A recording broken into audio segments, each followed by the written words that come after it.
Harta kekayaan Slamet Warsito, calon Bupati pamer saldo ATM minus 200 miliar rupiah. Ternyata segini harta kekayaan Slamet Warsito, bakal calon Bupati Pati yang viral pamer saldo ATM minus 200 miliar rupiah. Dalam video viral yang diunggah akun Instagram Asli Semarang, tampak seorang pria berkumis mengenakan kemeja batik lengan panjang berada di depan mesin ATM sebuah bank plat merah. Aktivitasnya mengecek saldo ATM divideokan seorang pria. Dilansir dari Suryako ID melalui Elhen, Slamet terakhir kali melaporkan harta kekayaannya pada tahun 2011. Totalnya kala itu mencapai 27,9 miliar rupiah. Berikut rinciannya. Harta tidak bergerak, tanah dan bangunan 26 miliar 798 juta 500 ribu rupiah.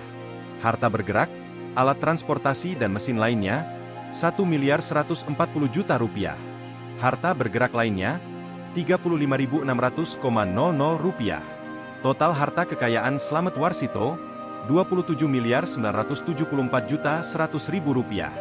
Slamet Warsito, pria yang pamer saldo ATM dalam video tersebut, merupakan seorang pengusaha dan bakal calon Bupati Pati pada Pilkada 2024. Dikenal dengan sapaan Mamik, Slamet Warsito sudah berulang kali mengikuti Pilkada Pati. Pria berusia 68 tahun ini telah beberapa kali menyambangi partai politik untuk mendaftarkan diri dan menjalin komunikasi politik. Slamet Warsito mengatakan, tahun ini akan menjadi kali kelima dirinya terjun dalam kontestasi pemilihan Bupati, Pilbub, Pati.